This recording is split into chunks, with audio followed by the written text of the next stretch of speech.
അല്ല ചങ്ങായിമാരെ, നിങ്ങളൊക്കെ എവിടെയാണ്? എല്ലാവരും ഇങ്ങോട്ട് വന്നോളി, കുറച്ച് കഥയൊക്കെ പറഞ്ഞിട്ട് അങ്ങോട്ട് പോവാം. അപ്പം എന്താണ് നിങ്ങളെ വർത്താനൊക്കെ? എൻ്റെ വർത്താനൊക്കെ അങ്ങനെ പോകുന്നു. മഴയൊക്കെ ഉണ്ട് നിങ്ങളെ നാട്ടിൽ? ഇവിടെ അത്യാവശ്യം നല്ല മഴയും ഇടയ്ക്ക് വെയിലൊക്കെ ആയിട്ട് അങ്ങനെ പോവുകയാണ്. അപ്പം നമ്മുടെ വീഡിയോയിൽ കാഴ്ചയെ കാണുന്നതൊക്കെ നമ്മുടെ കണ്ണൂർ റെയിൽവേ സ്റ്റേഷനൊക്കെ ആട്ടോ. നമ്മുടെ മുത്തപ്പൻ്റെ അമ്പലവും കണ്ണൂർ റെയിൽവേ സ്റ്റേഷൻ എൻട്രൻസ് ഭാഗമൊക്കെ ഒരിക്കൽ വീഡിയോ എടുത്ത് വെച്ചതാണ്. അപ്പം ഇന്ന് വിചാരിച്ച് കുറച്ച് കഥകളൊക്കെ പറയാം. നമ്മുടെ റെയിൽവേയിൽ വന്ന കാര്യത്തെക്കുറിച്ചൊക്കെ ഇത്തിരി നേരം അങ്ങനെ നിന്ന് സംസാരിക്കാമെന്ന് വിചാരിച്ചു കേട്ടോ. പിന്നെ എന്താണെന്ന് വെച്ച് കഴിഞ്ഞാൽ പ്രത്യേകിച്ച് വീഡിയോ എടുക്കാനൊന്നും ഇപ്പോൾ പറ്റാറില്ല. വീട്ടിലാണ് ഇപ്പോൾ സത്യത്തിലുള്ളത്. നമ്മുടെ സ്റ്റാളിൻ്റെ കാലാവധി അറിഞ്ഞ കാര്യങ്ങളോട് പറഞ്ഞല്ലോ.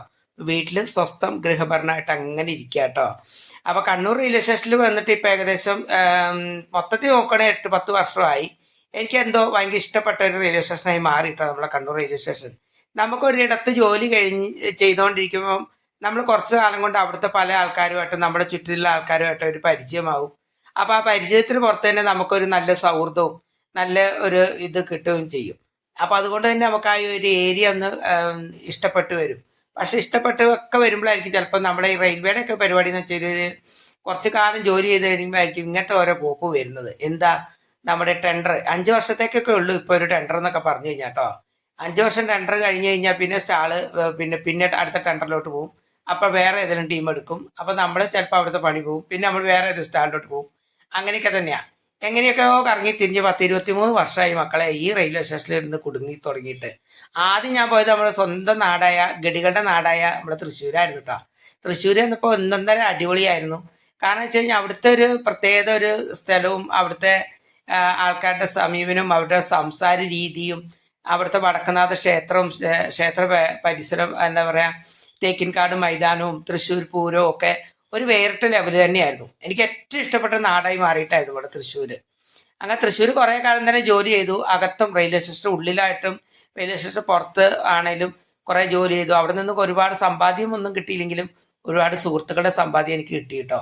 അങ്ങനെയൊക്കെ അവിടുന്ന് വന്ന് പിന്നീട് ഞാൻ തിരുവനന്തപുരത്തെ നെയ്യാറ്റിങ്കര എന്ന് പറയുന്ന റെയിൽവേ സ്റ്റേഷനിലും ഇത്തിരി കാലം ജോലി ചെയ്തു. പിന്നെ പയ്യന്നൂരിലെ റെയിൽവേ സ്റ്റേഷൻ, പിന്നെ ഈ പറഞ്ഞ മാതിരി നമ്മുടെ മംഗലാപുരം റെയിൽവേ സ്റ്റേഷൻ, അങ്ങനെ കുറേ റെയിൽവേ സ്റ്റേഷൻ.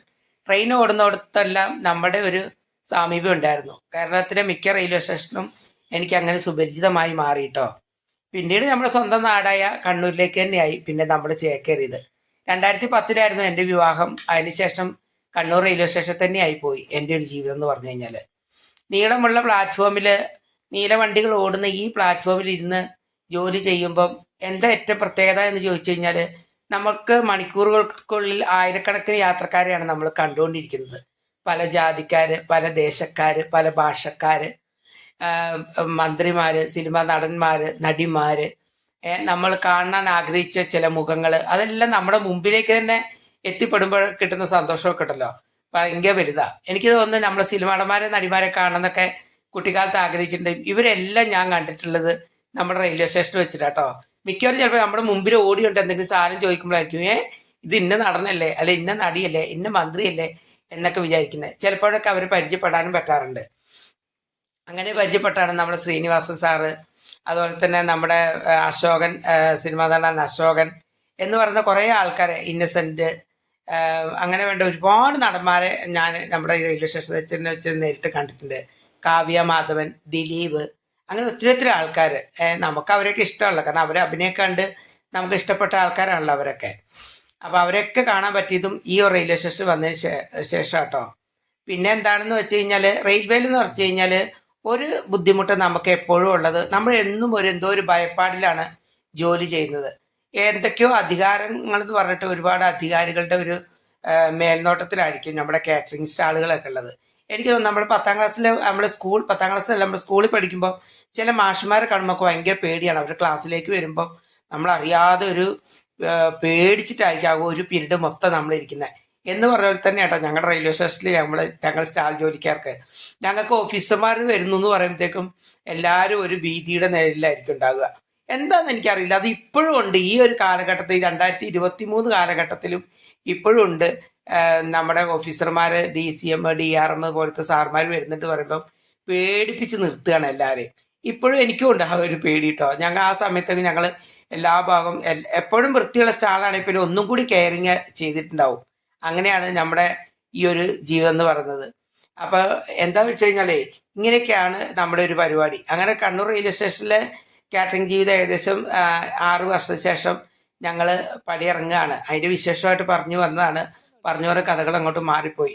അപ്പോൾ എല്ലാ സാധനങ്ങളും പൊളിച്ചടുക്കി തിരിച്ച് മറിച്ചൊക്കെ വെച്ച് ഞങ്ങൾ നമ്മളെ ഒരു വണ്ടിയിലോട്ട് കയറ്റുക കേട്ടോ. നമ്മുടെ ചങ്ങായിൻ്റെ വണ്ടിയിലോട്ടൊക്കെ കയറ്റുന്നത്. അതെല്ലാം മുതലാളിൻ്റെ റൂമിലോട്ടും കൊണ്ടുവച്ചു. ഞാനും യാത്ര തിരിച്ചു. അങ്ങനെ ഞാനും യാത്ര തിരിച്ചു. അപ്പോൾ പ്രിയ കൂട്ടുകാരെ, ഇനി നമ്മുടെ വീഡിയോ കണ്ടിട്ട് സബ്സ്ക്രൈബ് ചെയ്യാത്ത കൂട്ടുകാരുണ്ടെങ്കിൽ ഒന്ന് സബ്സ്ക്രൈബ് സപ്പോർട്ട് ചെയ്യാൻ മറക്കല്ലേ. കൂടാതെ നമ്മുടെ വീഡിയോ ഇഷ്ടപ്പെടുന്നുണ്ടെങ്കിൽ ലൈക്ക് ചെയ്തും ഷെയർ ചെയ്തും നമ്മുടെ വീഡിയോയിലെ കൂടുതൽ ബൂസ്റ്റാക്കി തരണമെന്ന് ഞാൻ ഇതിനോടൊപ്പം അറിയിക്കുക കേട്ടോ. ഒരുപാട് വിശേഷങ്ങളുമായിട്ട് വീണ്ടും കാസിംബായി വരും. എല്ലാവരോടും ഒരിക്കൽ കൂടി നന്ദി, നമസ്കാരം, ടാറ്റാ.